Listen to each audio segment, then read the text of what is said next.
In Exodus 12:31 through 32, Pharaoh announced that he was finally allowing Moses and the Israelites to leave Egypt, but Pharaoh also told Moses to bless him.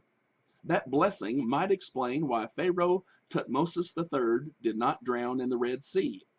After being blessed by Moses, why would Pharaoh die within a matter of hours? In part one of Did the Pharaoh of the Exodus drown in the Red Sea, I did not discuss Exodus 14:28. The Hebrew word kol, Strong's 3605, appears in Exodus 14:28. The Hebrew word kol does not mean all, every, or whole in the universal sense unless context dictates that it does. See my other videos on that subject? Links to those videos are in the description box below. If you never discern the Holy Spirit's interpretation of the Hebrew word kol in Exodus 14:28, you will never know what percentage of Pharaoh's horsemen died in Exodus 14:28. And there is another Hebrew word in Exodus 14:28 that needs to be understood. In Exodus 14:28, the English verb covered was translated from the Hebrew verb kasah, Strong's 3680. Understanding kasah in Exodus 14:28 is a key to understanding Exodus 14:28. Remember from part one that we do not know exactly how far Pharaoh went into the Red Sea. Consequently, for all we know, the water wall on his right and the water wall on his left were only 2 or 3 meters high. The collapse of such short water walls would not have drowned Pharaoh.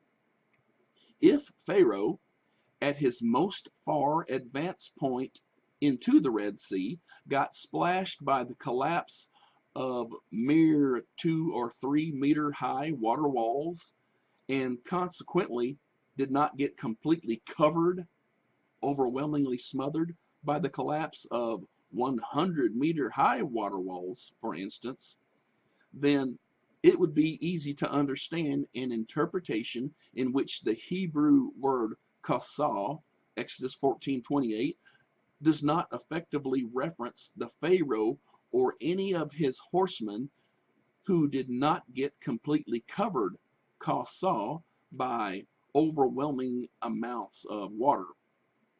The first part of Exodus 14:28 can be hastily interpreted to effectively reference a scenario in which there were not any survivors among the horsemen who got completely covered by an overwhelming amount of water, in a presumed scenario in which literally all of them got completely covered by an overwhelming amount of water.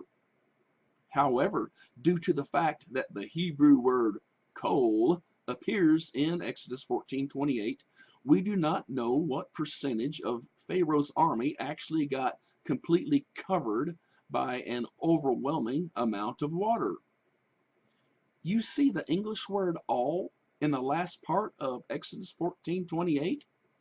That English word was translated from the Hebrew word kol, and due to the fact that human beings cannot soundly declare that kol in its Exodus 14:28 context means literally all, no human can authoritatively declare that literally all of Pharaoh's horsemen got covered by an overwhelming amount of water.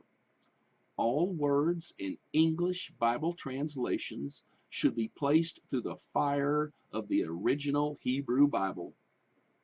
And remember from part one that if Pharaoh's hair merely got splashed by the collapse of shallow water walls, that does not mean that he got covered, kasah, by water in the Exodus 14:28 Psalm 106:11 context.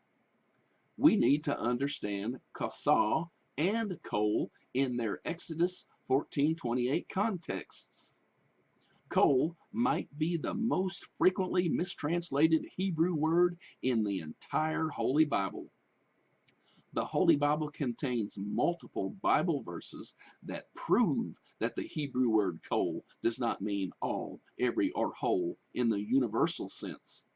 Unfortunately, those Bible verses contain the English words all, every, and whole. Those English words are horrible mistranslations of the Hebrew word coal in its contexts in those particular Bible verses. There were prophets, and then there were translators who were born thousands of years after those prophets died. Do not think that translators were prophets.